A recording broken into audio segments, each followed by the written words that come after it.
তার যে জেল, আমাদের এই জেলের মতো খাবার দেওয়া হতো না। তিনি গৃহবন্দী ছিলেন। শিয়াবে আবি তালিব নামে এই জেলখানায় 3টা বছর প্রায় 54 জন মানুষকে নিয়ে তিনি পড়েছিলেন।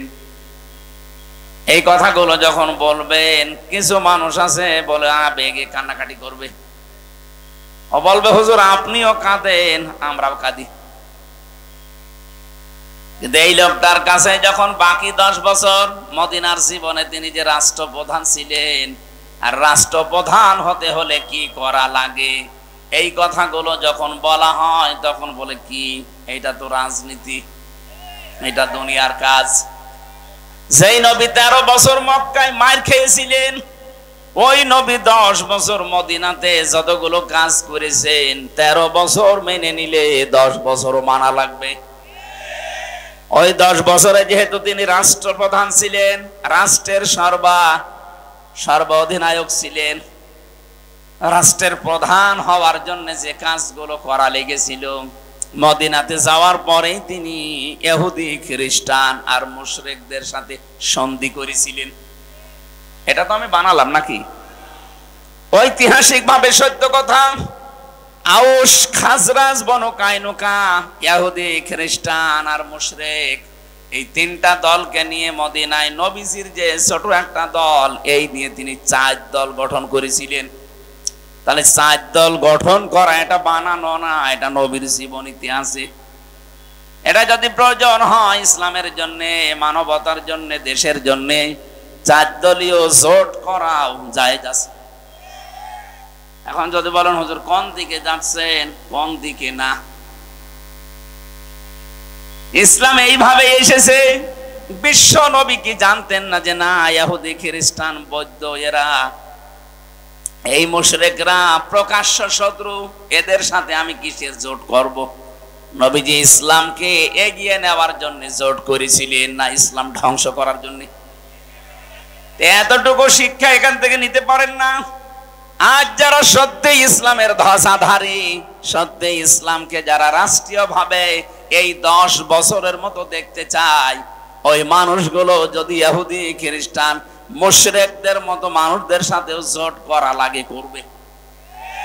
কারণ 13 বছর মায়ের খাওয়া ওয়াজ তো ভালোই শোনেন, 10 বছর রাষ্ট্রপতি ছিলেন, এই ওয়াজ শুনতে মনে চায় না? নবীজি তো 13 বছর মার খেয়েছিলেন, আমরা তো অলরেডি 15 বছর মার খেয়ে ফেলেছি। কথা বলেন না কেন? অন্তত 15টা বছর আমাদের জীবনে শুধু মায়ের খাওয়াই গেল। এখন আমাদের কি মনে চায় না নবীর মতো 10 বছর একটু চেয়ারে বসি? আপনি এবার মনে করছেন হুজুর মনে হয় দুনিয়াদার হয়ে গেল। তাহলে নবী যে দুনিয়াদার ছিল বলেন? বিশ্ব নবী যদি 10টা বছর চেয়ারে বসার পর রাষ্ট্রপ্রধান হয়ে 10 বছরে কোরআন দিয়ে মদিনা চালানোর পরে তিনি ঘোষণা দিয়েছিলেন, খায়রুল কুরুনি করনি, আমার যুগ শ্রেষ্ঠ যুগ। আমার তো মনে হয় বাংলাদেশে যদি 10টা বছর কোরআনে কারিম দিয়ে যোগ্য এবং সৎ এ মানুষ দিয়ে চালাতে পারেন, এদেশে 10 বছর পরে শুনতে পারবেন খায়রুল কুরুনি করনি। ওইটা শোনার জন্যই তো আমরা চাই। শুধু সৎ মানুষ হলে হবে না, যোগ্য হওয়া লাগবে। এ বাংলাদেশে 15.5 বছরে আমরা সৎ মানুষ অনেককে দেখেছি, কিন্তু সৎ মানুষগুলো যোগ্য না হওয়ার কারণে তার ওই জায়গাটা ঠিক রাখতে পারে নাই। আমি ঝিনাইদহ এক জায়গায় একটিও তার বাড়িতে গিয়েছিলাম নাস্তা করার জন্য। উনি চা দেওয়ার পরে এমন একটা ফ্রিজে চা দিয়েছে, নিচে ভাঙা। আমি দেখেই হেসে ফেলেছি। তো জ্ঞানী মানুষ বুঝে ফেলেছে, বলে হুজুর কেন হাসেন? আমি জানি। আমি একটা টিয়নো ওসির উপরে, আমার মান একটা থানায়, ওসি পর্যন্ত আমার স্যার বলে ডাকে। এত বড় একটা থানার দায়িত্বে আমি আছি, আর আমি আপনাকে চা দিলাম ফ্রিজ ভাঙা, এই জন্য আপনি হাসেন। গতকালকে সকাল 11টার দিকে আমার কাছে 8 লাখ টাকা এসেছিল, শুধু একটা সই করলেই দিয়ে দিত। আমি দেইনি। লোকটা সৎ কিনা? আর আসতে বলেন। কিন্তু সৎ থাকার পরও ঝিনাইদার ওই জায়গাটা দুর্নীতি মুক্ত করা তার একার জন্য সম্ভব হয়নি, কারণ আশেপাশে যা আছে সবই অসৎ, সবই চরিত্রহীন। উনি বলছিল আমি এইটা না নেওয়ার কারণে হয়তো ব্যক্তিগতভাবে শান্তিতে আছি, আমি যে হারামটা নেইনি, হারামটা নিলে এরকম পিরিচ একটা না 1000টা পিরিচ আমি আজকে নিয়ে আসতে পারতাম, কিন্তু এই হারাম কাজটা ছেড়ে দিয়ে আমার পরিবারে, আমার ছেলে মেয়ে, আমার স্ত্রী, এর ভেতরে একটা আলাদা শান্তি আল্লাহ আমাকে দিয়েছে, যেটা হারাম ইনকাম করলে পাওয়া যায় না। কথা বুঝেছেন? তাহলে হারাম ইনকামে আপনার পরিবারের সদস্যগুলো পর্যন্ত, পরবর্তী প্রজন্ম যারা আসবে তাদের ভেতরে প্রভাব পড়ে, ওরা পর্যন্ত চরিত্র থেকে চরিত্রহীন হয়ে যায়। এজন্য আশা করছি এদের সুখে শান্তিতে রাখার জন্য যারা হারাম ইনকামের দিকে পা বাড়ান, আপনি থামবেন, কারণ হারামকে আল্লাহ ধ্বংস করেন, জায়েজকে আল্লাহ, বৈধকে আল্লাহ বৃদ্ধি করে দেন। ইয়ামাহাকুল্লাহুর রিবা ওয়া ইউরবিস সাদাকাত। আল্লাহ পাক বলেন এই পৃথিবীতে যত সাদকা আছে, বৈধ জিনিস আছে, এগুলো আমি দিনের পরে দিন বরকত দিতে থাকি, বৈধ করি, বৃদ্ধি করি। আর যত হারাম কাজ আছে, অবৈধ জিনিস আছে, সুদ আছে, এগুলো ধ্বংস করি। এই 15.5 বছরে যারা বৈধ অবৈধ দেখা দেখি নেই, বাবা শাহজালাল সব হালাল, এভাবে করে যারা সম্পদের পাহাড় তৈরি করেছিলেন, কি হলো আপনার সম্পদ বলেন তো? কোথায় আপনি এখন? আগস্টের 5 তারিখের পরে ঢাকার রাজপথে 8 কোটি 10 কোটি 15 কোটি টাকা দামের গাড়ি রাস্তায় পড়ে আছে, মালিক নেই। মালিক অবশ্যই আছে, পরিচয় দেওয়ার মতো কায়দা নেই। কথা বলেন না কেন? কারণ মালিক যদি বলে এটা আমার, বলবে এর কাগজপত্র কই? 15 কোটি টাকাতে একটা গাড়ি কিনতে হলে যেটা দেওয়া লাগে রাষ্ট্রকে, ওইটা দিয়েছিস। ক্ষমতা ছিল, পাওয়ার, এই গাড়ি ঢুকিয়েছিস। এই জন্য পরিচয়ও দিতে চাই না, আর জানে ওখানে গেলেই বিপদ আরো বাড়বে, ও গাড়ি যাচ্ছে যাক। কি হইলো আপনার এই টাকা? 15 কোটি, একটা মানুষের সারাটা জীবন চলে যাওয়ার কথা। আপনি বৈধভাবে অবশ্যই এটা কেনেননি, অবশ্যই এটা কিনতে গিয়ে আপনি অবৈধ পথ বেছে নিয়েছিলেন। কিন্তু যারা বৈধ পথে ছিল তাদেরকে বহু জায়গা থেকে বঞ্চিত করার পরেও এই মানুষগুলো এই 15.5 বছর পরে এখনো মাথা খাড়া করে দাঁড়িয়ে আছে। আমি আশা করব এখান থেকে আপনি শিক্ষা নেবেন। যে কটা বোঝানোর জন্য পর্যন্ত আসলাম, এই পৃথিবীতে আপনি নামাজ রোজার মতো আল্লাহর বিধান যেভাবে মানেন, রাসূলুল্লাহ এই জামানার প্রেরিত পুরুষ, তাকে শুধু 13 বছর না 23 বছরই আপনাকে মানা লাগবে। 13 বছর মানতে আপনার আপত্তি নেই, আমিও জানি। 10 বছর মানতে আপত্তি আছে, কারণ এই জায়গায় গেলে আপনার অনেক কিছু হাত ছাড়া হওয়া লাগতে পারে। এই 10 বছরের ভেতরে বিশ্বনবী মাত্র 8 বছর রোজা রেখেছিলেন। কয় বছর বলেন? বলেন। এই 8টা বছরে তাও ফরজ রোজা তিনি 2টা অলরেডি ছেড়ে দিয়েছিলেন। একটা বদরের ময়দানে 17 রমজান, আর মক্কা বিজয়ের দিন 18 রমজান। 2টা রোজা তিনি ফরজ রোজা ছেড়ে দিলেন। অথবা ইচ্ছাকৃত ভাবে কেউ ফরজ রোজা বাদ দিয়ে দিলে, কেউ ভেঙে ফেললে, তার 2 মাস একাধারে 60টা রোজা করা লাগে। কথা বুঝতেছি? 59টা করার পরে যদি আপনি একটা বাদ দেন, আবার 2 মাস করা লাগবে। আবার 59টা করার পরে যদি একটা বাদ দেন, আবার 60টা করা লাগবে। কত কঠিন বিধান রোজার! অথচ ইসলাম কায়েমের জন্য বিশ্ব নবী 2টা ফরজ রোজা পর্যন্ত বাদ দিয়ে দিয়েছিলেন। নবীজি ইসলাম ধ্বংস করার জন্য রোজা বাদ দিলেন না ইসলাম এগিয়ে নেওয়ার জন্য? আজ যদি এরকম পরিস্থিতি আসে, ইসলামকে এগিয়ে নেওয়ার জন্য রোজার মতো ফরজ বিধানও বাদ দেওয়া লাগে, মুসলমান তাই করবে। এটা নবীর পন্থা। বিশ্ব নবী এই 10 বছরে তিনি 17 ওয়াক্ত ফরজ নামাজ বাদ দিয়ে দিয়েছিলেন। খন্দকের যুদ্ধে 4 ওয়াক্ত নামাজ তিনি বাদ দিয়েছেন। তিনি যেটা করলেন সেটাকে আন্দাজে করেছেন না আল্লাহর ইশারা ছিল? বলেন বলেন। তাহলে আজও বাংলাদেশে যদি ইসলাম কায়েমের জন্য ইসলামী আন্দোলন করতে গিয়ে ফরজ নামাজও বাদ দেওয়া লাগে, জায়েজ আছে? আরো আসতে বলেন। তাহলে আমরা যারা 113 বছর মানতে রাজি, বাকি 10 বছরের কথা বললে রাজনীতি মনে করেন, দুনিয়ার কাজ মনে করেন, আল্লাহর কসম আপনার মরণ হবে ফেরাউনের মতো। আমি আপনাকে বাঁচার জন্য এটা বললাম, এখন আপনি কি করবেন ভাবেন। ওই জামানার প্রেরিত পুরুষ ছিল হযরতে মূসা, এখনকার যিনি প্রেরিত পুরুষ কিয়ামত পর্যন্ত নবী আর রাসূল তিনি মুহাম্মাদুর। জবান খুলে বলেন মুহাম্মাদুর। আল্লাহ আমাদেরকে সহজ কথাটা সহজে মেনে নেওয়ার তৌফিক দেন, বলেন আমিন। আমি জানি অনেক মানুষ এখনো এই সেন্সে ফিরে আসে না। এরা নামাজ পড়া, রোজা রাখা, হজ করা, দান সাদকা করতে রাজি আছে। রাসূলের যে আদর্শ, উনি যা যা করেছেন ইসলামের জন্য, ইসলাম ধ্বংসের জন্য না, ইসলামকে আরো এগিয়ে নেওয়ার জন্য। এই কথা বলতে গেলে তখন আপনি দুনিয়ার কাজ মনে করেন, রাজনীতি মনে করেন, দলীয় কাজ মনে করেন। কেন? আপনার চাইতে ইসলাম আমার বোঝা কম আছে নাকি?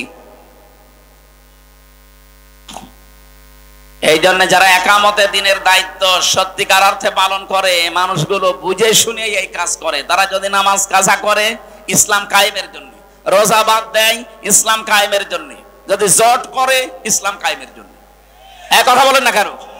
কারণ ভালো করে আমরা জানি ইসলাম যদি এদেশে কায়েম হয়, কোরআনে কারীম যদি এদেশে এজহার করা যায়, এজহার মানে বিজয় করা, প্রতিষ্ঠিত করা, দাঁড় করানো। মান করাল কোরআনা ফাস্তাজহারাহু, যে ব্যক্তি কোরআন পড়ে আর কোরআনকে বিজয় করার জন্য চিন্তা ভাবনা করে, চেষ্টা চালায়, ফাহাল্লা হালালাহু ওয়া হারামা হারামাহু, এর ভেতরে হালালকে হালাল জেনে মেনে নেয়, হারামকে হারাম জেনে ছেড়ে দেয়, আদখালাহুল্লাহুল জান্নাহ, আল্লাহ তাকে জান্নাতে দিয়ে দিয়েছে। না আপনি সুবহানাল্লাহ বলেন মানে? আমার প্রশ্ন হচ্ছে আদখালা ইয়াদখিলু এটা মুজারে না মাজি? এটা মাজি, অতীতের শব্দ। আদখালা, নবীজি কেন বললেন আদখালাহুল্লাহুল জান্নাহ? আল্লাহ তাকে জান্নাতে দেবে না দিয়েছে? দিয়ে দিয়েছে। দিয়ে দিয়েছে কেন বললেন? আপনি তো এখনো মরেননি, জান্নাতে গেলেন কি করে? জবাব হচ্ছে সত্যি যদি ইসলাম প্রতিষ্ঠিত হয়ে যায়, ইসলাম বিজয় থাকে কোন জায়গায়, ওখানে যে পরিবেশটা তৈরি হয়, হালালকে হালাল মানা যায়, হারামকে হারাম মেনে ছেড়ে দেওয়া যায়, ওই পুরা জায়গাটা আমার আল্লাহ মিনি জান্নাত বানিয়ে দেয়। আপনি যেন মরণের আগে অন্তত জান্নাতে প্রবেশ করে ফেলেছেন। আমরা তো এইটাই চাই। কথা বলেন না কেন? এটা যদি আপনার কাছে রাজনীতি মনে হয়, আল্লাহর কসম হয় এইটাই রাজনীতি। আমি তো এমন একটা পরিবার, সমাজ, রাষ্ট্র চাই যেখানে হালালকে হালাল জানার পরে মেনে নেওয়া যায়, যেখানে হারামকে হারাম জানার পরে ছেড়ে দেওয়া যায়। সেরকম পরিবেশ এখনো বাংলাদেশে কায়েম হয়েছে না। এদেশে বহু জায়গা আছে হারাম জানার পরও আমাকে হারাম কাজে বাধ্য করা হয়, হালাল জানার। এটা নিয়ে আমাদের কোনো মাথা ব্যথাও নেই, কোনো চিন্তা ভাবনাও নেই। অনেকেই মনে করি আছি এ আর কি, এ তো দুনিয়ার কাজ। কে বলিস আপনাকে? 1 টাকা সুদের সাথে যদি কেউ জড়িত হয়ে যায়, ও যেন নিজের আপন মায়ের সাথে জেনা করে। আপনি টের পাচ্ছেন কি বললাম? এটা ঘৃণিত কাজ। যত খারাপ চরিত্রের মানুষ হোক, নিজের মায়ের সাথে জেনা করা মানুষ আমি আজ পর্যন্ত পাইনি। পেয়েছেন? অথচ অহরহ আমরা অনেক নামাজি মুসল্লি হাজি পর্যন্ত এই কাজে এখন জড়িত। জানে না, না জেনে হয়তো জড়িত হয়, অথবা জেনেও অনেকে করছে। এই যে টাকা ছেড়ে রাখে যারা, টাকা আসে মাসে মাসে 1000 টাকা দিলে 1200 টাকা করে পায়, 200 টাকা লাভ। উনি হয়তো লাভ মনে করে, ইন্টারেস্ট মনে করে নিচ্ছে, অথচ এটা সুদ। আসতে বলেন। এই সুদ যারা খাচ্ছেন তারা মায়ের সাথে অলরেডি জিনা করে আসলেন। আপনি হয়তো না জেনে করছেন, এখন তো জানলেন। কি কথা বলেন না কেন? অনেক মানুষ কিন্তু এখন কানের ভেতরে হয়তো আঙ্গুল দিয়ে আছে অথবা এদিক ওদিকে তাকিয়ে আছে, ওর ধান্দা আছে আমি জানি না তাই মানি না। দাঁত খুলে ফেলবে আল্লাহ। জানেন না মানে ইসলামের কোন বিধান যদি কেউ জানে কিন্তু মানে না, তার একটা গুনাহ হবে, কারণ সে জানার ফরজ আদায় করে ফেলেছে, মানার ফরজ তার আদায় হয়নি। গুনাহ হবে কয়টা? আরো জোরে জবাব দেন। ইসলামের কোন বিধান আপনি জানেনও না মানেনও না, আপনার ডবল গুনাহ হবে। আপনি জানেনও না একটা গুনাহ, মানেন না আর একটা গুনাহ। আপনি জানেন না কেন? সুতরাং আজকে তো অলরেডি যেভাবেই হোক, কানে আঙ্গুল দিয়ে হোক, এদিকে ওদিকে তাকিয়ে হোক, বুঝে শুনে ফেলেছেন যে টাকা ছেড়ে রাখে টাকা আসে, এটা সুদ। জানেন না? অন্তত এখন তো জানলেন। এটা জানার পরে তো এখন বিশ্বাস করতে পারেন নবীর এই কথা আছে, মায়ের সাথে কিন্তু জেনা করার গুনাহ উঠতেছে আমলনামায়। আপনি না খেয়ে মরে যান, তাও এই কাজে এখন থেকে আর থাকা যাবে না। এই যে এই গোবিন্দগঞ্জ বাজারে বহু দোকানদার আছে, নামাজও পড়ে, রোজাও রাখে, হজও করে এসেছে, অথচ দোকানে দোকানে টাকা ছেড়ে রেখেছে, মাসে মাসে 200 টাকা করে লাভ হয়। এটা ছেড়ে দেওয়া লাগবে। কারা কারা সত্যি ছেড়ে দেবেন হাত তোলেন তো। এত মানুষ সুদ খায় এলাকায়, নাউজুবিল্লাহ। এই দাড়িওয়ালা মানুষ, আপনাকে বুঝে শুনে হাত তুললেন নাকি আন্দাজে? আন্দাজে, ঠিক আছে, বুঝে শুনে হাত তুলবেন, আন্দাজে হাত তুলবেন না।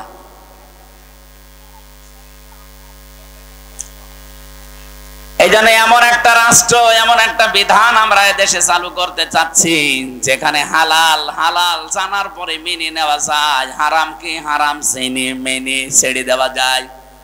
আল্লাহর নবী বলেন এরকম পরিবেশ যদি কায়েম হয়ে যায়, আদখালাহুল্লাহুল জান্নাহ, ওই দেশটা একটা জান্নাত হয়ে যাবে। তুমি মনে করবা মরণের আগে আমি জান্নাতে আছি।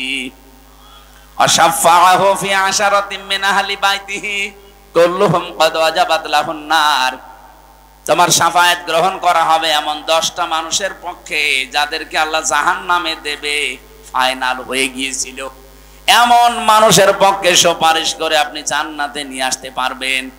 এখানে আলেম যারা আছেন তাদেরকে বলছি, আপনাকে জাহান্নামে দিয়ে দেওয়ার পরে ওখান থেকে আল্লাহ বের করে নিয়ে আসবে, এ কথায় হাদিসের ভাষায় নেই। অশাফাহু ফি আশারাতিন মিন আহলি বাইতিহি কুল্লুহুম ক্বাদ ওয়াজাবাত লাহুন নার। যাদের উপরে জাহান্নাম ওয়াজিব হয়ে গিয়েছিল যে জাহান্নামে তারা যাবে, কিন্তু এরকম মানুষকে আপনি সুপারিশ করে ওই জায়গা থেকে ফেরত নিয়ে আসতে পারবেন। আমরা অনেকে এই হাদিসটা বলার পরে বলি যারা জাহান্নামে চলে গেছে, এমন 10 জন মানুষকে আপনি নিয়ে আসতে পারবেন না, এই কথা এই জায়গায় নেই। আমি আলেমদেরকে আরো বলছি, হাদিসটার শেষ যে শব্দগুলো আছে এগুলো নিয়ে আরো চিন্তা ভাবনা করবেন, কারণ হাজারো মানুষ এই ধান্দায় আছে, সুদ খায়, জেনা করি, ঘুষ খায় আর যাই করি, জাহান্নামে যদি আল্লাহ দেয়ও নাই 10 বছর থাকবো, এরপরে তো আল্লাহ বের করে দেবে। 20 বছর নাই জাহান্নামে থাকলাম, যখন আল্লাহ বের করে দেবে ওই সময় একবারে হাউসে কাউসারের পানি দিয়ে গোসল করে আগে যে হামজা ছিলাম ওই রকম হামজা হয়ে যাব। তাহলে জীবনে গুনাহ ছাড়বে? বলেন। কোরআনে কারিমে বহু জায়গায় আছে, যদি আপনি ইচ্ছা করে কোন গুনার কাজে আঞ্জাম দেন, জানেন যে এটা কবিরা গুনাহ, যেমন মানুষ হত্যা করা। মানুষ হত্যা করা কি গুনাহ? আরো জোরে বলেন। ওমাইয়াকুতুল মুমিনাম মুতাআম্মিদান ফাজাযাউহু জাহান্নাম। সূরা নিসার 93 নম্বর আয়াতে আল্লাহ জানিয়েছেন, কোন মানুষ যদি ইচ্ছা করে কোন মুমিনকে হত্যা করে, আপনি একেবারে নিরপেক্ষ দৃষ্টি দিয়ে বলেন তো 2024-এর 5 আগস্টের আগ পর্যন্ত এদেশে যত মানুষ হত্যা হয়েছে, ইচ্ছা করে না অনিচ্ছা করে? অনিচ্ছায় 2-1টা মরতে পারে, ইচ্ছা করে সবগুলো। কেউ হয়তো ক্ষমতায় টিকে থাকার জন্য, আর কেউ হয়তো ক্ষমতায় কাউকে টিকিয়ে রাখার জন্য। বৈধ অবৈধ দেখেননি, আদালত কর্তৃক কোনো সার্টিফিকেট আপনার হাতে নেই যে তাকে মেরে ফেলো, অথচ আপনি মেরে ফেললেন। এই যে মুতাআম্মিদান, ইচ্ছা করে যারা মানুষ হত্যার সাথে জড়িত, সে যেই হোক, অন্যান্য ধর্মে যারা আছে তারা তো ফি নারি জাহান্নামা খালিদিনা ফিহা, ইহুদি খ্রিস্টান বৌদ্ধ মুশরিক যারা আছে, ওরা মারা গেলে ওদের কোনো বিচার নেই, হিসাবও নেই। এই ভালো করে বুঝবেন, ওদের কোনো বিচার নেই, হিসাব নেই। এই যে যতগুলো জাতির নাম বলছি, ওরা মরিয়ে গেলে জাহান্নাম, কোনো হিসাব হবে না ওদের। এটা কি মানেন? তো মুসলমান ছাড়া অন্য কোন জাতির কোনো হিসাব হবে? কারণ তাদের যে হিসাব নেবে যেটা দিয়ে, ওইটাই নেই। নাম কি? ঈমান। ঈমান বলেন বলেন। তো ঈমানই নেই, ওর হিসাব বিচার কি দিয়ে করবে? বিচার তো করা হয় ওই লোকটার যার ঈমান আছে, কিন্তু ঈমানে ভেজাল আছে। বলেন, ঈমানটা পরিপূর্ণ নেই, এই জন্যই তো ইচ্ছা করে আপনি মানুষ মেরে ফেললেন। সুতরাং কালকে অ্যাডভোকেট সাহেব সাইফুল ইসলাম আলিফ ভাইকে যারা মেরে ফেলেছেন, সে যেই হোক, ওই মানুষগুলো চির জাহান্নামী। আল্লাহ ঘোষণা দিয়েছেন ফাজাসাহু জাহান্নাম, এর প্রথম পুরস্কার আল্লাহ দেবে জাহান্নাম। জাযা মানে পুরস্কার, প্রতিদান। আল্লাহ প্রতিদান হিসাবে আপনাকে জাহান্নামে দেবে, মানুষ হত্যার সাথে যেই জড়িত। 2 নম্বরে খালিদান ফিহা, চিরকাল আপনাকে থাকা লাগবে। আমি আবার ক্লিয়ার করার জন্য বলছি, মুসলিম বাদ দিয়ে দুনিয়ায় যত জাতি আছে, ওরা মারা গেলে বিনা হিসাবে বিনা বিচারে জাহান্নাম। ফতোয়া যদি বের করতে পারেন এর ভেতর থেকে বলেন যে ওদের হিসাব হবে, বিচার হবে। বিচার আর হিসাব আল্লাহ যেটা দিয়ে করবেন ওইটাই তো নেই, ঈমান নেই। কি নেই বলেন? তার মানে মুসলিম বাদ দিয়ে পৃথিবীর 4,500 জাতির মানুষ আছে, প্রত্যেকটা জাতির মানুষ মারা গেলে ওদের কোনো হিসাবের ব্যবস্থা নেই, বিচার নেই। বিনা হিসাবে বিনা বিচারে জাহান্নাম। বিচার করবে তো তখন যখন তার ভেতরে ঈমানের কোনো গন্ধ পাওয়া যায়। কিন্তু ঈমানটা থাকার পরও যারা ইচ্ছা করে আল্লাহর নিষিদ্ধ কাজকে বৈধ মনে করে পালন করছে, এই মানুষটার সমস্যা। আল্লাহ পাক বলেন খালিদান ফিহা, চিরকাল তাকে জাহান্নামে থাকা লাগবে। এতটুকুই না, অগদিবাল্লাহু আলাইহি ওয়া লা'নাহু ওয়া আ'আদ্দা লাহু আযাবান আযীমা। কয়েকটা শাস্তি আল্লাহ তার জন্য নির্ধারিত করলেন। 1 নম্বরে প্রতিদান পুরস্কার জাহান্নাম, 2 নম্বরে চিরকাল থাকবে, 3 নম্বরে আল্লাহ রেগে থাকবে, 4 নম্বরে আল্লাহ লানত বর্ষণ করবে, 5 নম্বরে যন্ত্রণাদায়ক আযাবের ভেতরে রাখবে। বলেন নাউজুবিল্লাহ। এখন প্রশ্ন হচ্ছে, এরা কয় বছর পরে বের হয়ে আসবে নাকি? বলেন। সূরা জুমারের 20 নম্বর আয়াত, আফামান হাক্কা আলাইহি কালিমাতুল আযাব আফা আনতা তুনকিযু মান ফিন্নার। শব্দের দিকে খেয়াল করে একটু পড়েন। আফা আনতা, আফামান হাক্কা আলাইহি কালিমাতুল আযাব, যার উপরে আপনার প্রতিপালকের আযাব নির্ধারিত হয়ে গেছে, ফায়সালা হয়ে গেছে যে জাহান্নামে যাবে। আফা আনতা, নবী আপনি কি পারবেন তুনকিযু মান ফিন্নার, ওই লোকটাকে আগুন থেকে বের করে নিয়ে আসতে? কে বলছেন? কাকে বলছেন? আমি মনে হয় বোঝাতে পারিনি। এই যে কথাটা আল্লাহ বলছেন নিজে, কাকে বলছেন? নবীজিকে। আফা আনতা, সরাসরি হে নবী আপনি পারবেন তুনকিযু মান ফিন্নার, ওই লোকটাকে জাহান্নাম থেকে বের করে নিয়ে আসতে আপনি পারবেন? তার মানে আপনিও পারবেন না। এটা প্রশ্নবোধক চিহ্ন, ইন্টারগেটিভ সেন্টেন্স। এটা নবীজিকে যদি আল্লাহ কথা বলতে পারে, কিসের হামজার হামজার বাবা বলেন তো?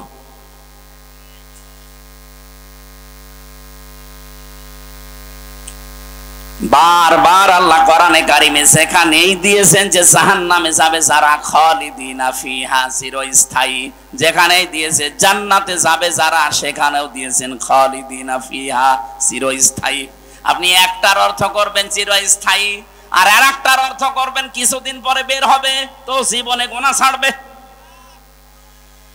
আপনি যদি বলেন যে আমার ঈমান আছে, আর আপনার ঈমান থাকে কি করে? আল্লাহর নিষিদ্ধ কাজকে যারা বৈধতা দেয় সঙ্গে সঙ্গে তারা বেঈমান হয়ে যায়। এই কথা বলছেন যে 10টা কারণে মানুষের ঈমান নষ্ট হয়ে যায়, ভেঙে যায়।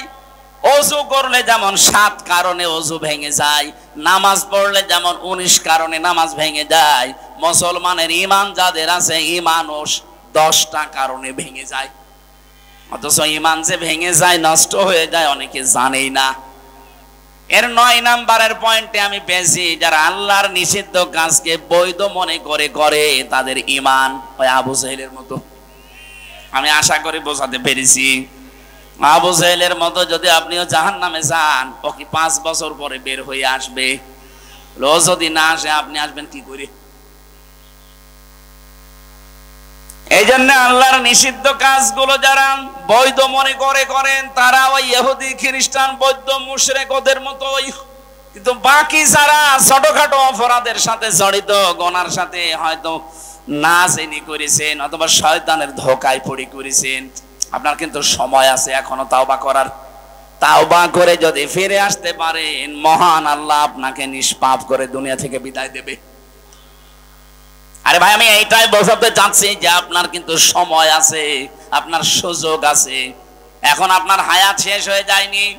আপনি অপরাধ করেছেন, সে অপরাধী হোক, জেনা হোক, মানুষ হত্যা হোক, ব্যভিচার হোক, চুরি হোক, ডাকাতি হোক, যার কাছে যে অপরাধ হয়ে গেছে, এখনো তো আজরাইল আমার কাছে আসেনি, এখনো পশ্চিম দিকে সূর্য ওঠেনি যে মাপ আর পাওয়া যাবে না। যাবে, মাপ পাওয়া যাবে, কিন্তু তাওবা করে জীবনের মতো এই কাজ থেকে ফিরে আসা লাগবে। তাওবা করার যে শর্তগুলো আছে, 1 নম্বরে অনুশোচনা করা। 1 নাম্বার কি বলেন? আপনি বলেন তো, এই যে 5 তারিখের আগ পর্যন্ত যারা মানুষ হত্যার সাথে জড়িত ছিল, যারা মানুষের সম্পদ আত্মসাৎ করেছে 15.5 বছর, এদের একজনকেও এখনো পর্যন্ত অনুশোচনা করতে দেখেছেন না? এদের আরো বৃদ্ধি বাড়ছে, এরা আরো প্রতিশোধ নেওয়ার নেশায় মেতে উঠেছে। আপনার অবস্থা ফেরাউনের মতোই হবে। 2 নম্বরে কি? অপরাধ করেছেন যার কাছে, স্বীকার করবেন তার কাছে, এইটাও তো পাচ্ছি না। আপনি অপরাধ করলেন হামজার কাছে, আর এখন কাবার গিলাফ ধরে চুরি করেছে, কাঁদতেছেন আমারে মাফ করে দিন। কিসের মাফ আপনার? আপনি কি আল্লাহর কাছে অপরাধ করেছেন? এই কথা বলেন না কেন? তাওবা যারা করে নিজেকে মুক্ত করতে চান, নিজেকে পরিত্রাণ দিতে চান এই অপরাধ থেকে, আল্লাহর দরবারে যেন আপনার বিচার আর না হয়, এই যদি মনে করতে চান, জীবনের মতো আত্মসমর্পণ করবেন, অনুশোচনা করবেন, অনুতপ্ত হবেন। 2 নম্বরের শর্ত, অপরাধ যার কাছে, তার কাছে গিয়ে বলবেন যে ভাই আমার ভুল হয়ে গেছে। আমি নফসের ধোকায় হোক, শয়তানের জালে হোক, দলীয় ফোরামে হোক, যে কোনো কায়দায় আপনার এই ক্ষতিটা করে ফেলেছি। এই মিথ্যা মামলা দিয়ে, মিথ্যা সাক্ষী দিয়ে আপনার ব্যবসা হয়তো আমি করতে দেইনি, বিভিন্ন কাজ আমার দ্বারা হয়েছে। এখন আমি বাঁচতে চাই, আপনার যা ক্ষতি করে ফেলেছি এই ক্ষতিপূরণ আমি আপনাকে দিয়ে দেব। কথা বুঝতেছেন? এই 15.5 বছরে যে ধরনের অপরাধ করেছিলেন, আপনি তো জানেন যে আপনি কি করেছেন।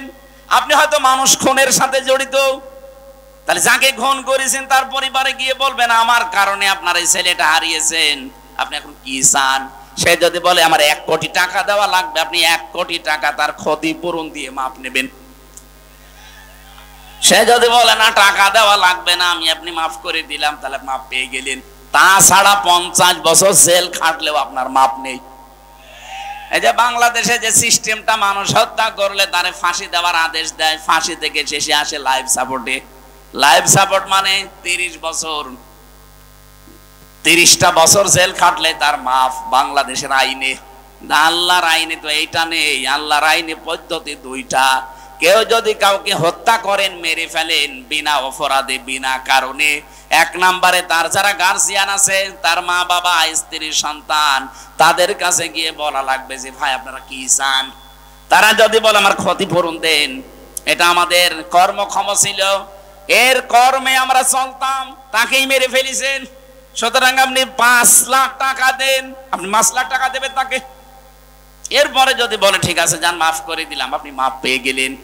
দুই নাম্বারেও যদি বলে না আমরা এগুলো মানি না, আপনাকেও আমরা মেরে ফেলতে চাই, রাষ্ট্রের মাধ্যমে আপনাকেও মেরে ফেলা লাগবে।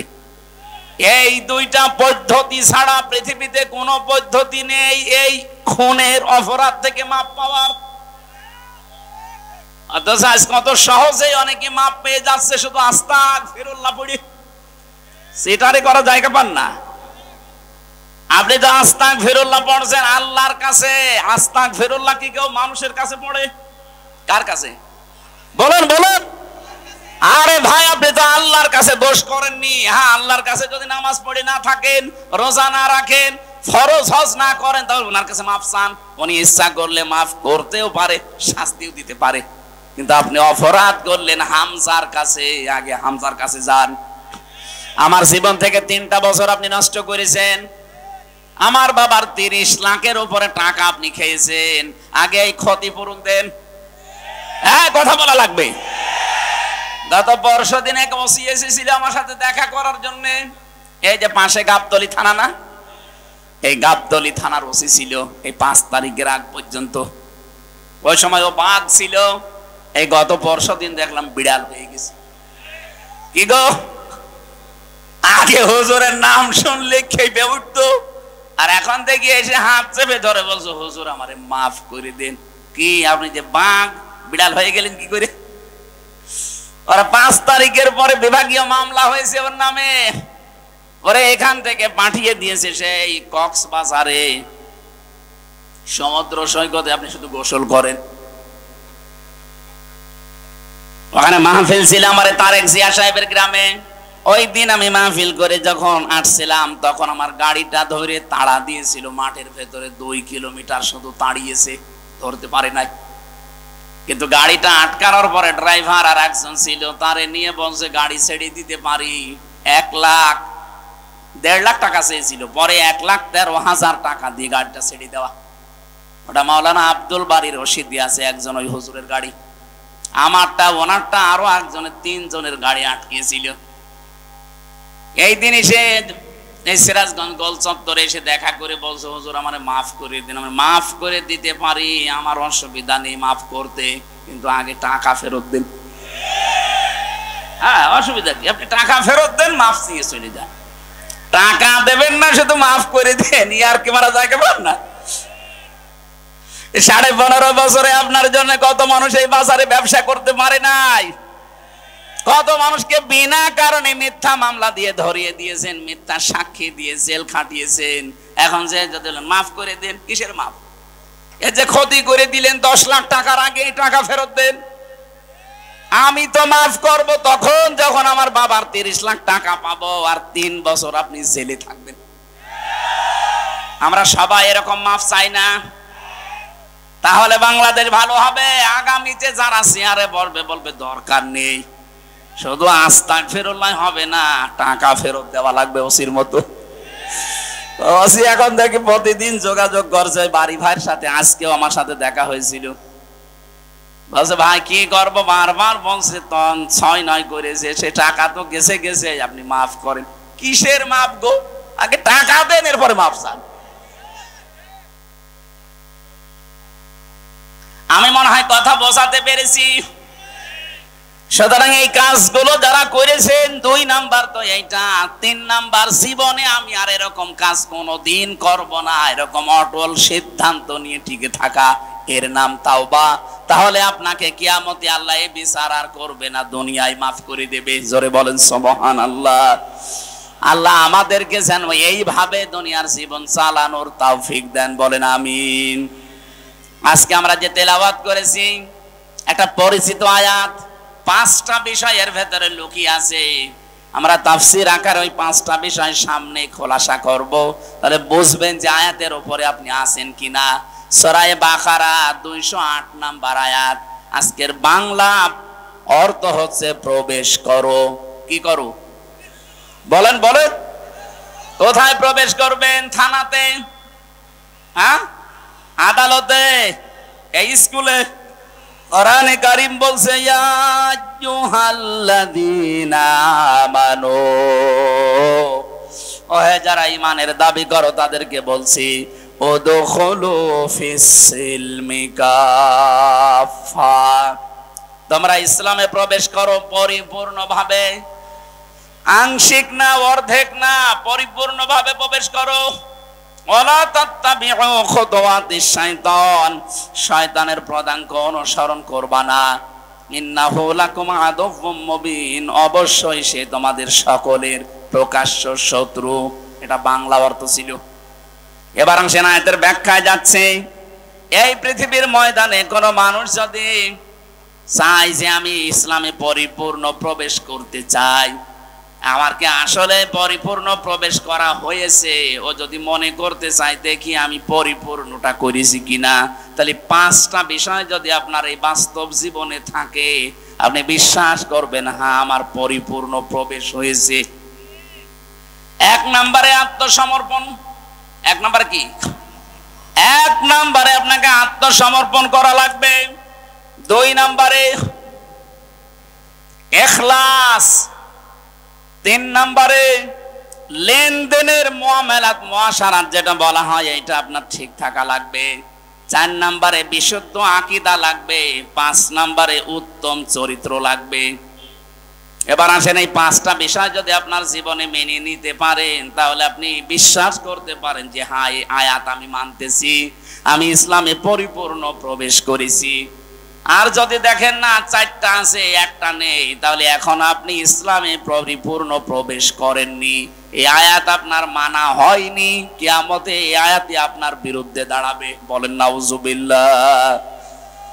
এখন যে আদেশগুলো আসতেছে, আদেশগুলো কার? আরো জোরে বলেন কার? আল্লাহ পাক আদেশ দিচ্ছেন প্রথমেই আত্মসমর্পণ করো। এটা কার কাছে করবেন, কিভাবে করবেন? আমাদেরকে যিনি শিখিয়েছেন, এটা সূরা বাকারার 131-32 নম্বর আয়াতে এই তথ্যগুলো আছে। রব্বুল আলামিন বলেন, ইয ক্বালা লাহু রাব্বুহু আসলিম ক্বালা আসলামতু লিরাব্বিল আলামিন। সন্তানেরা শেখে তার বাবার কাছ থেকে, তার দাদার কাছ থেকে। আমরা যেহেতু এই পৃথিবীতে হযরতে আদম আলাইহিস সালাম আমাদের আদি পিতা, আর আমাদের জাতির পিতা ইব্রাহিম, কথা বলেন না কেন? মুসলিম জাতির পিতাকে আমাদের বাবা তিনি, সেই হিসাবে আমরা মুসলিম জাতির পিতা হিসাবে ইব্রাহিমকে যারা মেনে নিয়েছি, তাদের অবশ্যই উচিত তাদের বাবার কাছ থেকে আত্মসমর্পণ শেখা। তিনি গাছের মাথায় বসে কোড়াল দিয়ে কাঠ কাটছিলেন, আল্লাহ পাক ফেরেশতা পাঠিয়ে বললেন আসলিম ইয়া ইব্রাহিম, হে ইব্রাহিম আত্মসমর্পণ করো। তিনি ওখান থেকেই বলেছিলেন মাবুদ এই জায়গায় আত্মসমর্পণের কি আছে? আল্লাহ পাক বলেন এখানে আমার একটা বিধান আছে, সেটা তোমার জন্য সুন্নাহ আদর্শ হয়ে থাকবে। তোমার ওখানেই বসে খাতনা করো কোড়াল দিয়ে। গাছের মাথায় তিনি খাতনা করে বলেছিলেন ক্বালা আসলামতু লিরাব্বিল আলামিন, মহাবিশ্বের প্রতিপালক যিনি আমি তার কাছে আত্মসমর্পণ করলাম। এই দিন থেকে শুরু হয়েছে, তাকান, আমাদের জাতির পিতা হযরত ইব্রাহিম আলাইহিস সালাম, এই দিন থেকে শুরু হয়েছে কিয়ামত পর্যন্ত তার সন্তান হিসাবে আমরা যারা দাবি করি 50টা জিনিস মানা লাগে জীবনে ইব্রাহিম নবীর। তার ভেতরে এইটা একটা, যে আমরা খাতনা করি। আমরা যারা তার সন্তান হিসাবে দাবি করি, মুসলমান হিসাবে ইব্রাহিম নবীর একটা সুন্নাহ আদর্শ খাতনা করা। এটা আমরা করি না এখন? কথা বলেন না কেন? ইব্রাহিম নবীকে যারা মানে না তারা কিন্তু করে না। আমরা এই জন্য হাফ হাতা আর ওরা ফুল হাতা। কথা বলছে না কেন? ফুল হাতা না? আমার ছেলের প্রথম যাওয়ার পরে যাকে পেয়েছিলাম দেবদুলাল, এই ছেলার ওকে দেখলেই কয়েদিরা বলতো ফুল হাতা আসতেছে। ফুল হাতা মানে মুসলমানই দেয়নি। আর আমরা যারা মুসলমানই দিয়েছি, আমরা কি ফুল হাতা না হাফ হাতা? হাফ হাতা। এটার দ্বারা বিজ্ঞানের অনেকগুলো উপকার আছে। আজ অনেক হিন্দু পর্যন্ত গোপনে গোপনে ডাক্তারকে দিয়ে আগা কেটে ফেলছে। কেন? কারণ এটা যতক্ষণ পর্যন্ত এই যে বোঝা অবস্থায় থাকবে, এর ভেতরে অনেক জার ময়লা মাটি তৈরি হবে, অনেক অসুখ বিসুখ হওয়ার সম্ভাবনা বেশি। এটা যখন খোলা থাকবে ততক্ষণ পর্যন্ত আপনার অসুখ বিসুখ ময়লা মাটি ওখানে আটকাবে না। আরো বাকি যেগুলো আছে এই পরিবেশে বলার মতো না, বললাম না? যতগুলো উপকার করেছেন হযরত ইব্রাহিম আলাইহিস সালাম আমাদের সন্তান হিসাবে, তার ভেতরে এইটা একটা, মানে খাতনা করেছিলেন। আত্মসমর্পণ কাকে বলে দেখেন, যেখানে যে অবস্থায় আছেন সেখানে আল্লাহর বিধান আসতে দেরি প্রশ্ন কোনোদিন করেননি যে আল্লাহ কেন করব, কোনোদিন করেননি। এই জন্য কেউ যদি ইসলামে প্রবেশ করতে চায় ইব্রাহিম আলাইহিস সালামের মতো কোনো প্রশ্ন ছাড়া বিনা প্রশ্নে আল্লাহর বিধান সামনে আসলেই সে যেন মেনে নেয়, মাথা নত করে, স্যালেন্ডার করে। তাহলে বুঝবেন আমি একটা মানলাম। দ্বিতীয় নম্বরের আয়াতে আল্লাহ বলেন ওয়াসা বিহা ইব্রাহিম বানিহি ওয়া ইয়াকুব ইয়া বানিয়া ইন্নাল্লাহা আসতাফা লাকুমুদ্দিন ফালা তামুতুন্না ইল্লা ওয়া আনতুম মুসলিমুন। বলেন আল্লাহু আকবার। আল্লাহ পাক বলেন আমার নবী ইব্রাহিম এবং ইয়াকুব এই দুইজন তার সন্তানদেরকে মৃত্যুর আগে এই ওসিয়ত করেছিল। আমরা সন্তানদেরকে ওসিয়ত করে যাই কি, আর আমাদের বাবা কি করেছিলেন তাকান। আজকে থেকে, এখন থেকে সিদ্ধান্ত নেন, জীবনের শেষ মুহূর্ত যখন এসে যাবে, যদি সময় পাই, আমাদের যিনি জাতির পিতা ইব্রাহিম এবং ইয়াকুব আলাইহিস সালাম এরা যেভাবে সন্তানদেরকে ওসিয়ত করেছিলেন, আমাদের সন্তান প্রজন্মকে এই ওসিয়ত আমরা করে যাব। তিনি বলেছিলেন ইয়া বনাইয়া, হে আমার কলিজার টুকরার সন্তান, ইন্নাল্লাহা আসতাফা লাকুমুদ্দিন, অবশ্যই আল্লাহ তোমাদের জন্য মনোনীত করেছেন দিন হিসাবে। কি এখনো পর্যন্ত আল্লাহ বলেননি ইন্নাল্লাহা আসতাফা লাকুমুদ্দিন, তোমাদের জন্য মনোনীত করেছেন দিনকে। দিন কি? এই জবাব আল্লাহ দিয়েছেন সূরা আলে ইমরানের 19 নম্বর আয়াতে। দিন কি? ইন্নাদ-দীনা ইনদাল্লাহিল ইসলাম। দিন হিসাবে আল্লাহ তোমাদের জন্য একটা ধর্মকে মনোনীত করেছেন, তার নাম ইসলাম। তার নাম কি? আরো জোরে বলেন। সুতরাং 4500 ধর্ম দুনিয়ায় আছে, এর ভেতরে শুধুমাত্র কেবলমাত্র একমাত্র মনোনীত আল্লাহর কাছে ইসলাম। আমরা যারা ইসলামে আছি খুশি হয়ে বলেন আলহামদুলিল্লাহ, আর একবার বলেন আলহামদুলিল্লাহ। জবান ছেড়ে যারা ইসলামে আছেন তারা বলেন আলহামদুলিল্লাহ। এটা যে কত বড় নিয়ামত আমরা পেয়েছি, যারা অন্য ধর্মে আছে তারা টের পাচ্ছে। পৃথিবীর প্রত্যেকটি ধর্মে আজ শান্তির নামে অশান্তি চলছে, শুধুমাত্র ইসলাম এই ধর্মের ভেতরে অশান্তির কোনো বাক্য নেই। যেখানে যাবেন সেই জায়গায় শুধু শান্তি। এমনকি ঘরটা, কোন মেয়ে লোক যদি তার স্বামীর জন্য নিজের ঘরটাকে শান্তিপূর্ণ করে রাখতে পারে, কোলাহল মুক্ত, নয়েজ মুক্ত, গোলমাল মুক্ত, আওয়াজ মুক্ত রাখতে পারে, বিশ্বনবী জানিয়েছেন কিয়ামতের দিন হযরতে খাদিজার মতো ওই মহিলার জন্য আল্লাহ একটা ঘর নয়েজ মুক্ত বানিয়ে রাখবেন। সম্মানিত মা বোন যারা এসেছেন, শুধু নামাজ পড়া আর যারা খায় এই দুইটা ইবাদত না। শুধু বোরকা পরে, কালো বোরকা পরে ঘোরা ইবাদত না। আপনার স্বামী যখন বাইরে থেকে আসবে, কর্মজীবন শেষ করে আসবে, দিনের কাজ মানবতার কাজ করে যখনই বাড়ি আসবে, বাড়ি আসার পরে যে ঘরে থাকে এই ঘরটা যেন একটা কোলাহল মুক্ত হয়, এরকম বানিয়ে রাখবেন। আওয়াজ মুক্ত, নয়েজ মুক্ত, গোলমাল মুক্ত, একেবারে নিঃশব্দ নিস্তব্ধ একটা ঘর, শান্ত নির্মল একটা ঘর তাকে উপহার দেবেন। এটা করতে আপনাকে কাজ করা লাগবে।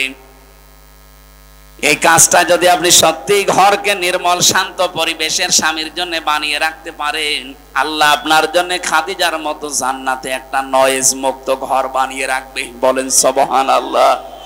যত মেয়ে লোক এসেছে যাদের স্বামী আছে, স্বামীদের জন্য আল্লাহ পাক খাদিজাতুল কুবরার মতো ঘরটাকে যেন বানিয়ে রাখার তৌফিক দেন। যে কথাটা বোঝাচ্ছিলাম, দিন হিসাবে আল্লাহ একটা যেহেতু মনোযোগ করেছেন, অন্যান্য দিনে ধর্মে যারা আছেন আমরা দাওয়াত দেই, আহ্বান জানাই।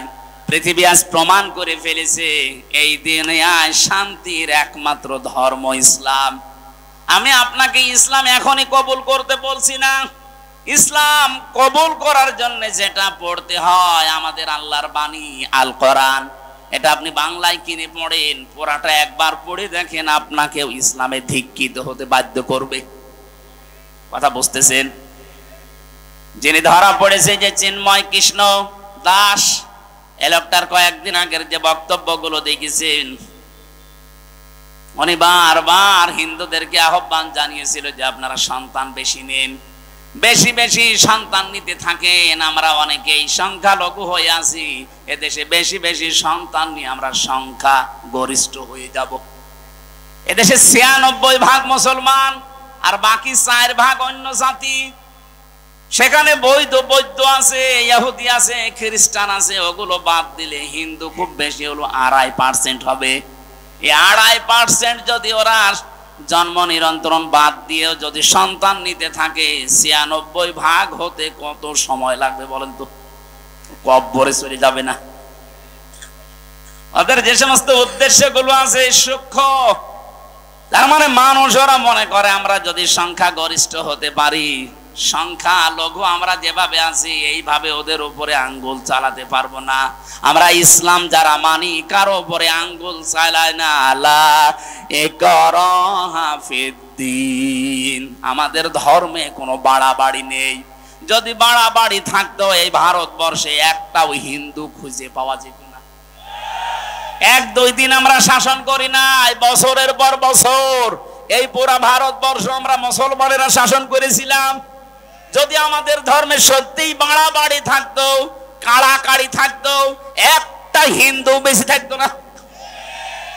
বিশেষ করে স্বাধীনতার পর থেকে ২৪ সালের আগস্টের ৫ তারিখের পরে যে অবস্থা হয়েছিল, এই দেশের মুসলমানেরাই দায়িত্ব নিয়ে মন্দির পাহারা দিয়েছে। যদি আমাদের ধর্মে মন্দির ভাঙা থাকতো তাহলে একটা মন্দির এরপরে খুঁজে পেতেন না। আমরা আরো পাহারা দিয়েছি, এমনকি দেবতাকে গালি দেওয়া পর্যন্ত আমাদের ধর্মে নিষেধ। ওয়ালা তাসাব্বুল্লাযিনা ইয়াদউনা মিন দুনিল্লাহ, যারা আল্লাহ বাদে অন্য কাউকে ডাকে ওদের দেবতাকে গালি দিবা না। কে বলছে? বলেন। পৃথিবীর সবচাইতে বড় পরধর্ম সহিষ্ণু জাতি এই মুসলমান। এই জন্য ভারতবর্ষে এখনো হিন্দু আছে, ওরা জোর করে জয় শ্রীরাম বলায়, অথচ আজ পর্যন্ত জোর করে কালেমা পড়নায় মেরে ফেলবো কোন ইতিহাস এই পৃথিবীতে আমার জানা নেই। আপনার জানা থাকলে বলেন তো। আপনি বিশৃঙ্খলা তৈরি করার জন্য, সূক্ষ্ম ষড়যন্ত্র করার জন্য যাদের প্রলোভনে কাজগুলো করছেন আপনারা থামবেন। এই বাংলাদেশে এখন যে অবস্থায় আছে, সত্যি কথা বলছি, এটা কিন্তু ইন্ডিয়া না, এটা বাংলাদেশ। এখানে কোন ষড়যন্ত্র আর এদেশের ৯৬% মুসলমান সফল হতে দেবে না। সে গোপনে করেন আর প্রকাশ্যে করেন, যতক্ষণ পর্যন্ত আমাদের মুসলমানেরা মুনাফিকি না করবে। আমি জানছি এগুলো করার পেছনে অনেক মুসলমান মুনাফিক নামধারী পেছনে কলকাঠি নাড়াচ্ছে। যারা বলে যে আমাদের স্বামী স্ত্রীর সম্পর্ক, তারা এই কথা বলে না কেন? যারা বলে আমাদের স্বামী স্ত্রীর সম্পর্ক, আসলে তো তাই। আপনারা ২ বোন একসাথে গেছেন, কেউ স্বামীর বাড়ি, কেউ দুলাভাই বাড়ি। এই দেশ থেকে যারাই বাইরের দেশে যায়, তারা এই দেশে মাসে মাসে রেমিটেন্স পাঠায়। তারা রেমিটেন্স যোদ্ধা। আজ ৩ মাস হয়ে গেল ২ বোন গেছেন, একটা টাকাও পাঠান না। আমরা কি করে চলবো? আশা করছে টাকা পাঠাবেন। আমরা চাই না যে টাকা পাঠাক। ২ বোন মিলে, কেউ দুলাভাইয়ের বাড়ি, কেউ স্বামীর বাড়ি, অন্তত পকেট মারা টাকাগুলো তো পাঠানো যায়। আমরা জামা রাখলে আমাদের জামার পকেটে টাকা থাকে না, তা আপনারা কি করছেন? অনেকে তো দুলাভাইয়ের পকেটও মারে।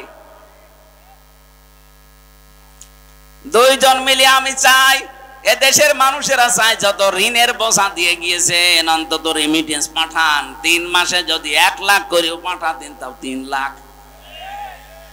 একটা টাকাও আমরা এখনো পাইনি। আমরা ঋণের বোঝায় জর্জরিত, আর আপনি বসে বসে চা খাবেন আর ষড়যন্ত্র করবেন। এ দেশের মানুষ কিন্তু 2024-এর 5 আগস্ট আর নেই। এক কথা বলুন, এখন কি নভেম্বর মাসের 27 তারিখ চলছে, আর 1 মাস 3 দিন পরে দেশের চিত্রই পাল্টিয়ে যাবে। 25 সালে যাব আমরা। আর আমার মনে হচ্ছে বাংলাদেশ 25 সালে যাবে, কোরআনের হাতে দেশ আল্লাহ দিয়ে দেবে। এ দেশ কোরআনের হাতে যাক, আমরা চাই না। ডাক্তার আব্দুর রহিম সরকার কোরআনে কারিম বুকের ভেতরে নিয়ে সংসদে যাবে, এটা চান কিনা? কারা কারা চান দেখি? লিল্লাহি তাকবীর।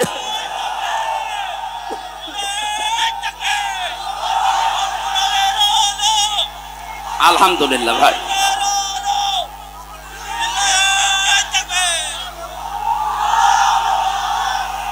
ঠিক আছে ভাই, কথাগুলো যেন ঠিক থাকে। হযরতে ইব্রাহিম, হযরতে ইয়াকুব, দুইজন নবী তাদের মরণের আগে সন্তানদেরকে বলেছিলেন, আল্লাহ তোমাদের জন্য নির্বাচিত করেছেন, মনোনীত করেছেন ধর্ম হিসাবে ইসলামকে। কাকে?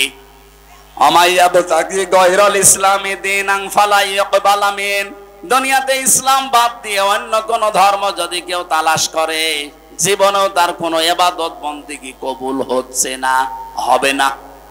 এই জন্য আহ্বান জানাবো, এলাকায় যদি অন্য ধর্মের কেউ থাকেন, আপনারা আমাদের ধর্মীয় গ্রন্থগুলো পড়েন।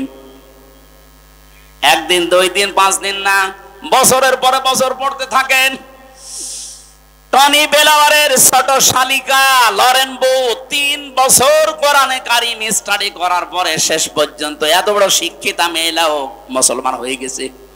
আমরা চাপ দেইনি, নিজে পড়ে নিজের বিবেকের তাড়নায় মুসলমান হয়ে গেছে। আমরা চাই এই বাংলাদেশে অন্যান্য ধর্মের যারা আছেন, মুসলমান সহ, আল্লাহর কোরআন পড়েন, বসেন, আপনিও বাধ্য হবেন আল্লাহর ইসলাম এই শান্তির ধর্মে আসতে। আল্লাহ পরের কথা জানিয়েছেন, এই 2 জন নবী তাদের সন্তানদেরকে জানিয়েছিল, ফালা তামুতুন্না ইল্লা ওয়া আনতুম মুসলিমুন। তোমরা মুসলমান না হয়ে মরবা না। এইজন্য এই দেশে যদি মুসলমান হয়ে টিকে থেকে মরতে চায়, আল্লাহর বিধান দেখা লাগবে। কথা বলেন না কেন? তাছাড়া আপনি মুসলমান হয়ে টিকে থাকতে পারবেন না। আজ আল্লাহর বিরুদ্ধে, রাসূলের বিরুদ্ধে, ইসলামের বিরুদ্ধে, মানবতার বিরুদ্ধে দেশে কাজ হবে। আর যদি মনে করেন যে যা করছে করুক, লা ইলাহা ইল্লাল্লাহ, আল্লাহর কসম আপনি মরণের আগে বেঈমান হয়ে যাবেন। কারণ ওই পরিবেশ যখন কায়েম হবে তখন টিকে থাকতে পারবেন না। 2 তলা নৌকা চলছে, উপর তলায় আমরা আছি, এই স্টেজে যারা এই ভালো ভালো মানুষ উপরে বসে আছি, আর নিচ তলায় এমন কিছু মানুষ আছে যাদের পানি দরকার। ও যদি বারবার উপর তলায় আসতে চায়, ডাক্তার সাহেব যদি বলে বারবার ঝামেলা করেন, নিচেই তো পানি আছে, বিরক্ত করেন কেন? যখন তখন আসেন খালি পানি নিতে। ওরা যদি বলে ঠিক আছে ডাক্তার আর আসবো না, নিচে যে নৌকার একটা তক্তা খুলছে, আমরা উপরে যারা আছি যদি বলি ভাই আল্লাহর নাম নিয়ে খোলেন, আল্লাহর নামে খোলেন আর ভগবানের নামে খোলেন, বলেন তো নৌকায় পানি উঠবে না উঠবে না? আরো জোরে বলেন। এখন উপরে যারা আছি আমরা যদি বলে যা হয় হোক, নিচের লোক যদি ডোবে আমরা বেঁচে থাকবো? এ বাংলাদেশে ইসলাম না থাকলে আমরাও তো বেঁচে থাকতে পারছি না মুসলমান হয়ে। বেঈমান হওয়ার রাস্তাগুলো সব খোলা হচ্ছে সমকামিতা দিয়ে, আল্লাহর বিধানের বাইরে আইন পাশ করে। এক কথা বলছেন। এই জন্য আমাদের উচিত নিচে যারা যাই করছেন আমাদের উপর থেকে দরকার হয় বাধা দেওয়া, ওয়াজের মাধ্যমে হোক, হাতের মাধ্যমে হোক। যদি বাধা শুনতে না চান, দরকার হয় আপনাকে মারধর করব। এরপরও যদি না শুনতে চান, দরকার হয় বেঁধে রাখবো। এরপরও যদি নড়াচড়া করেন, মেরে ফেলবো। তারপরও আমি নৌকার তলা খুলতে দেব না। পানি উঠলে আপনি শুধু মরবেন না, আমারও মারবেন। এদেশে সমকামিতা চালু হলে জর্ডানের মতো দেশটা ডেড সি হয়ে যাবে, মৃত সাগর। কারণ এটা আল্লাহর নিষিদ্ধ কাজ। পুরো আল্লাহর সিস্টেমই পাল্টিয়ে ফেলেছে। পুরুষে পুরুষে বিয়ে। গত পরশুদিন কুষ্টিয়ায় 2 মহিলা এরা আন্দোলন করেছে এক জায়গায়। ওরা বলছে আমরা মহিলায় বিয়ে যদি না দেন আমরা 2 জনেই মারা যাব। কোথায় পৌঁছিয়েছে চিন্তা করেছেন? এই জন্য আমরা চাই নিষিদ্ধ কাজ এই দেশে বন্ধ হোক। আল্লাহর বৈধ কাজগুলো আমরা ইসলামের মাধ্যমে জারি করি, তাহলে মুসলমান হয়ে মরা সহজ হবে। আরে মরব তো 2 দিন আগে 2 দিন পরে, কিন্তু আমরা বেঈমান হয়ে মরতে চাই না। মরতে চাই ইব্রাহিম নবীর মতো মুসলমান হয়ে। আল্লাহ আমাদের তৌফিক দিন, বলেন আমিন। দ্বিতীয় নম্বরে, আপনি যদি দেখেন আমি ইসলামে প্রবেশ করছি, আপনার ইখলাস লাগবে। ইখলাস কি?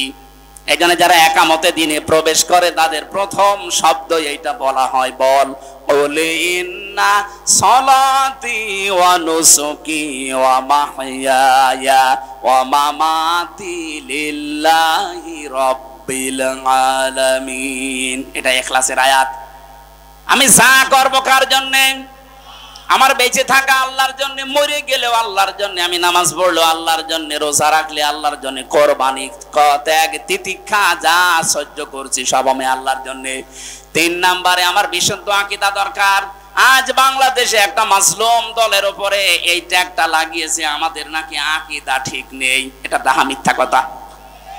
এই বাংলাদেশে আকীদা যদি ঠিক থাকে, যাদের দলে ফাঁসি বেশি, যাদের দলে জেল বেশি, যাদের দলে জরিমানা বেশি, যারা বাড়ি থাকতে পারে না 24 ঘন্টা যারা আতঙ্কে ছিল, তারা আকীদাওয়ালা মানুষ।